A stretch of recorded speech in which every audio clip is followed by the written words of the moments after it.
जय हिंद। आज हम भारतीय भूगोल में भारत की मिट्टियों से संबंधित कुछ selected previous year important question को लेकर के आए हैं, जो कि आने वाले किसी भी एग्जाम के लिए अत्यंत ही महत्वपूर्ण साबित होंगे।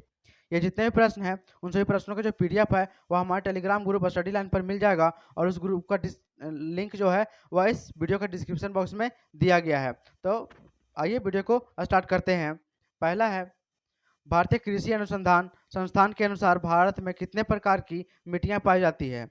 तो भारतीय कृषि अनुसंधान संस्थान के अनुसार भारत में 8 प्रकार की मिट्टियां पाई जाती है। कितने प्रकार की? 8 प्रकार की मिट्टियां पाई जाती है। भारतीय कृषि अनुसंधान संस्थान के अनुसार 8 प्रकार की मिट्टियां पाई जाती है, जिसमें नाइट्रोजन की कमी होती है। ठीक है। और सर्वाधिक क्षेत्र पर अगर बोलेंगे तो जलोढ़ मिट्टी पाई जाती है। कौन सी मिट्टी? जलोढ़ मिट्टी सर्वाधिक क्षेत्र पर पाई जाती है, जिसका कुल भौगोलिक क्षेत्र में बात करेंगे तो 24% भाग पर विस्तृत है। ठीक है। और किलोमीटर में बात करेंगे तो 7.68 लाख वर्ग किलोमीटर में फैला हुआ है। नेक्स्ट क्वेश्चन है, भारतीय विस्तार और कृषि क्षेत्र के महत्व की दृष्टि से भारत में मिट्टियों के कितने वर्ग हैं, है ना। कृषि के दृष्टि से अगर बात करेंगे तो कुल 5 प्रकार की मिट्टियां पाई जाती है कृषि के दृष्टि से। ठीक है। इसमें कौन कौन सी है? तो पहला आता है जलोढ़ मिट्टी, काली मिट्टी, लाल मिट्टी, लेटेराइट मिट्टी और रेतीली यानी रेगिस्तानी मिट्टी को कहते हैं। ये 5 प्रकार की कृषि प्रमुख मिट्टियां हैं। ठीक है। नेक्स्ट क्वेश्चन है, कृषि के आधार पर भारत की मिट्टियों का सही अवरोही क्रम कौन सा है? तो अवरोही क्रम में है, सबसे अधिक जलोढ़ मृदा पाई जाती है, फिर लाल मिट्टी, काली मिट्टी, उसके बाद में लेटराइट मिट्टी पाई जाती है। यानी ऑप्शन बी इसका सही होगा। ठीक है। नेक्स्ट क्वेश्चन है, भारत के विभिन्न क्षेत्रों में विभिन्न प्रकार की मिट्टियां पाई जाती है, इसका कारण क्या है? तो विभिन्न प्रकार की जो मिट्टियां पाई जाती है इसका कारण जलवायु, संरचना और उचावच की विविधता के कारण अलग अलग प्रकार की भारत में मिट्टियां पाई जाती है। यानी ऑप्शन इसका डी सही होगा। ठीक है। नेक्स्ट क्वेश्चन है, तटीय मैदानों एवं उत्तर भारत के मैदानों में उत्कृष्ट उत्कृष्ट मृदा कौन सी है? तो तटीय मैदानों एवं उत्तर भारत में जो उत्कृष्ट मृदा है वह जलोढ़ मृदा है। कौन सा है? जलोढ़ मृदा है। ठीक है। और जो जलोढ़ मृदा है, जिसको क्या बोलते हैं हम? अलोवियम, उस मतलब इसी का ही जलोढ़ मृदा का ही इंग्लिश नाम है। इसको इंग्लिश में बोलते हैं एलोवियन बोलते हैं। उस मृदा को कहा जाता है जो बहते हुए जल द्वारा बहाकर लाया तथा कहीं अन्य लिखा हुआ है, त्राव नहीं होगा, अन्य जगह पर क्या किया जाता है? जमा किया जाता है। ठीक है। कहीं जमा कर दिया जाता है। ये अन्य को हटा दीजिएगा, पूरा कहीं जमा कर दिया जाता है, मतलब पीडीएफ में इसको मैं सही कर दूंगा। ठीक है। मतलब अन्य जगह पर जाकर के जमा कर दिया जाता है। ठीक है। यह भुरभुरा अथवा ढीला होता है, अर्थात इसके इसके कण आपस में सख्ती से बंधकर नहीं होते हैं, है ना, मतलब ठोस सैल नहीं बनते हैं। ठीक है। जो बांगर, इसमें जो जलोढ़ मृदा के प्रकार जो है वह बांगर और खादर 2 प्रकार की जलोढ़ मृदाएं हैं। ठीक है। इसमें खादर जो है वह सबसे न्यूनतम जलोढ़ मृदा कहा जाता है और प्रतिवर्ष बाढ़ द्वारा जमा होता है। किसके द्वारा? बाढ़ द्वारा, मतलब बहा करके ला करके जमा करती है नदियाँ। ठीक है। जो महीन गाद जमा करके मिट्टी को समृद्ध बनाती है, मतलब उपजाऊ में बहुत अच्छा बनाती है। ठीक है। और दूसरा जो है बांगर है, और बांगर पुराने जलोढ़ मृदा की एक प्रणाली है जो मतलब पुराने जलोढ़ मृदा का प्रतिनिधित्व करता है, जो बाढ़ के मैदानों से दूर जमा होता है ना। एक बार होता है, उसके बाद में ज़्यादा नहीं रहता, मतलब पुराना है। सबसे पुराना अगर जलोढ़ मृदा बोलेंगे तो बांगर ही होता है। ठीक है। नेक्स्ट क्वेश्चन है, भारत के उत्तरी मैदान का मृदा समानता कैसे बनी, मतलब मृदा समानता कैसे बनी है? ठीक है। कैसे बनती है? तो यहाँ पर उल्लोचन से, किससे? उल्लोचन के कारण बनती है। ठीक है। ऑप्शन इसका बी सही होगा। तल्लोचन क्या है? उल्लोचन बोल रहा मैं, तल्लोचन होता है। ठीक है। तल्लोचन धरती के ढाल में निक्षेपण द्वारा एक समानता लाने की प्रक्रम को कहते हैं। ठीक है। नेक्स्ट है, गंगा के मैदानों की पुरानी कछारी मिट्टियां कहलाती है। तो गंगा के मैदानों की पुरानी कछारी मिट्टियां जो है वह बांगर कहलाती है। ऊपर वाले प्रश्न में हमने देखा कि जो बांगर है वह सबसे पुरानी जलोढ़ मिट्टी होती है। ठीक है। तो बांगर जो है पुराने जलोढ़ मिट्टी से निर्मित होती है, जैसा कि हमने पिछले प्रश्न में देखा। ठीक है। बांगर की मिट्टियों में रेत व कंकड़ पाए जाते हैं। इनका निर्माण मध्य एवं उत्तरी प्लास्टोनिस काल में हुआ था। ठीक है। नेक्स्ट क्वेश्चन है, जलोढ़ मिट्टी में जब बालू के कणों और चिका की मात्रा लगभग बराबर होती है तो उसे क्या कहते हैं? तो इसे दोमट कहते हैं। क्या कहते हैं? दोमट मिट्टी इसको कहते हैं, ठीक है। जब बालू और चिक्का की मात्रा बराबर हो जाती है, जिसमें देखिए कि जो दोमट है वह एक प्रकार की मिट्टी है जो कि फसलों के लिए अत्यंत ही उर्वरक यानी उपजाऊ होती है, ठीक है। इसमें लगभग 40% तक सिल्ट होता है और 20% तक चिकनी मिट्टी और 40% तक इसमें बालू होता है, ठीक है। नेक्स्ट क्वेश्चन है, भारत में पाई जाने वाली कौन सी मिट्टी क्रिस्टोनिस युग में दरारी उद्भेदन से निक्षेपित पदार्थों से बनी है? तो इसमें जो काली मिट्टी है, यह ऑप्शन इसका बी सही होगा, ठीक है। इस मिट्टी का निर्माण लावा के प्रवाह से होता है। जो काली मिट्टी है उसका निर्माण लावा प्रवाह से होता है, ठीक है। और यह मिट्टी जो काली सबसे अलग दिखाई देती है, इसको अलग नाम से बोलते हैं, रेगुर मिट्टी भी इसको कहते हैं। काली मिट्टी को क्या कहते हैं? रेगुर मिट्टी भी कहते हैं।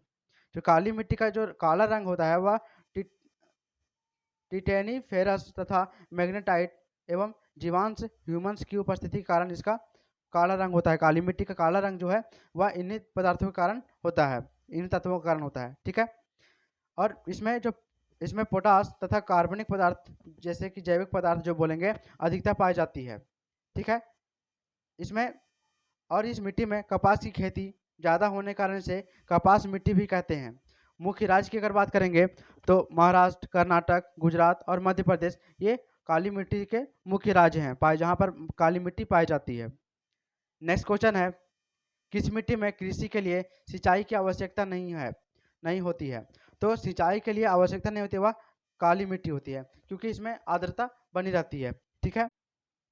नेक्स्ट क्वेश्चन है, भारत में लाल मिट्टी का सर्वाधिक विस्तार पाया जाता है। तो भारत में लाल मिट्टी का सर्वाधिक विस्तार की बात करेंगे तो यह आंध्र प्रदेश और तमिलनाडु में पाया जाता है, यानी इसका ऑप्शन सी सही होगा। जो लाल मिट्टी है इसको लाल, पीला और चॉकलेटी रंग की होती है, मतलब तीनों प्रकार के कलर में ये पाया जाता है, ठीक है। और यह बनता कैसे है? तो शुष्क और तर जलवायु में प्राचीन रवेदार और परिवर्ती चट्टानों की टूट फूट से इसका निर्माण होता है, ठीक है, लाल मिट्टी का। यह मिट्टी पानी के संपर्क में आता है, इसके कारण क्या होता है?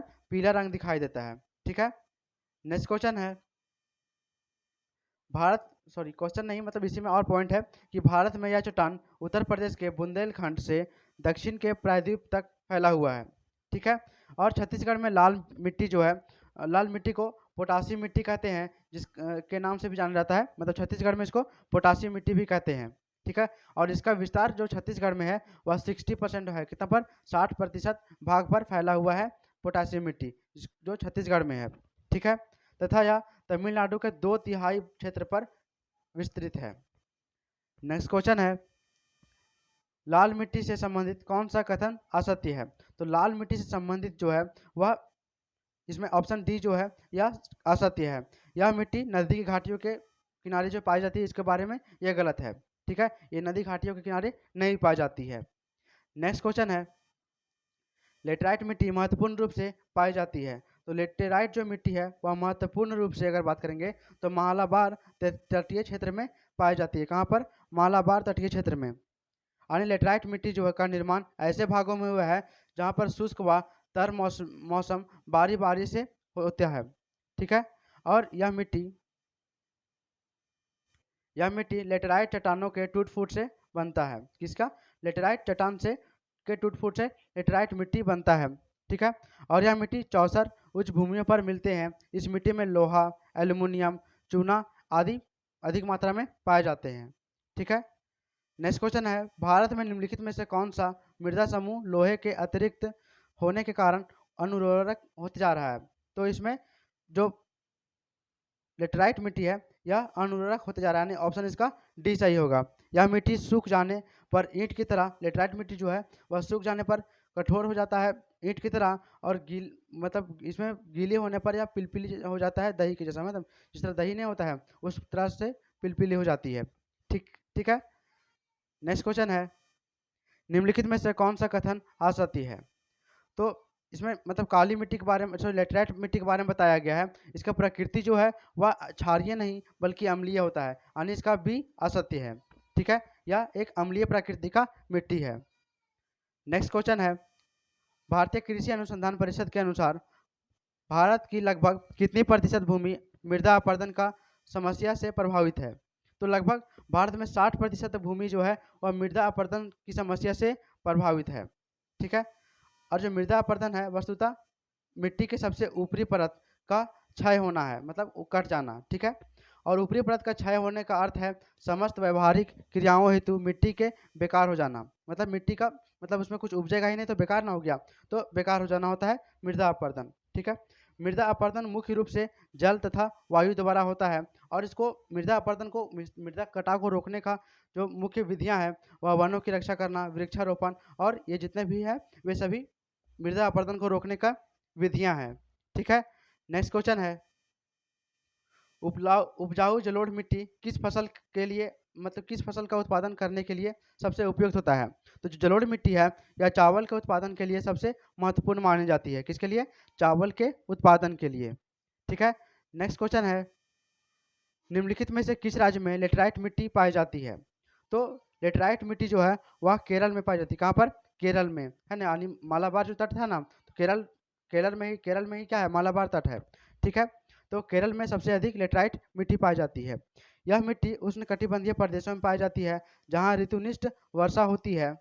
और इसमें क्या है कि यह मिट्टी बोले थे क्षारीय, या मिट्टी जो क्षारीय नहीं होती, ऊपर वाला प्रश्न में मिला था क्या कि औषधि के लिए, तो क्षारीय लिखा गया था। क्षारीय नहीं बल्कि अम्लीय होता है। तो जो अम्लीय होता है वह कितना होता है? 4 से 5 pH तक अम्लीय होता है, ठीक है। मतलब टोटल 7 तक जाता है अम्लीय में, तो जितना पीछे जाएगा उतना ज़्यादा अम्लीय होता है। तो 4 से 5 है, मतलब अम्लीय होता है ये, ठीक है, इसका प्रकृति। और यह मिट्टी कहवा एवं काजू के लिए उपयोगी होता है, और इस मिट्टी का सर्वाधिक विस्तार की बात करेंगे तो केरल में पाई जाती है, ठीक है। नेक्स्ट क्वेश्चन है, निक्षालन और ऑक्सीकरण द्वारा निर्मित मृदा कौन सी है? तो निक्षालन और ऑक्सीकरण द्वारा निर्मित जो मृदा है वह मखरला मिट्टी है। कौन है? मखरला मिट्टी है। और जो मखरला मिट्टी है शुष्क एवं आर्द्र मौसम में आर्द्र मौसम में उच्च तापमान, वर्षा के फलस्वरूप चट्टानों के अपक्षय के कारण इसका निर्माण होता है। किसका? तो मखरला मिट्टी का। इसके अलावा इसका निर्माण निक्षालन प्रक्रिया के तहत भी होता है। इसका प्रसार की बात करेंगे तो प्रायद्वीपीय पठार की ऊंचाई वाले विशेष रूप से सह्याद्री, पूर्वी घाट, राजमहल पहाड़ियों तथा प्रायद्वीपीय क्षेत्र में के पूर्वी हिस्से तक इसका फैलाव होता है, ठीक है। नेक्स्ट क्वेश्चन है, निम्नांकित अपरदन के प्रकारों में से किसके कारण जो चंबल गड्ढे बने हैं? तो चंबल गड्ढे जो बने हुए हैं वह अवनालिका गली कारण, किस कारण? अवनालिका गली के कारण चंबल में गड्ढे बने हुए हैं, ठीक है। अन्य ऑप्शन इसका डी सही होगा। तो आज का इतना ही प्रश्न था, ठीक है। तो आई होप कि यह वीडियो आपको अच्छा लगा होगा तो लाइक कीजिए, सब्सक्राइब कीजिए और दोस्तों के साथ शेयर कीजिए। Thank you for watching.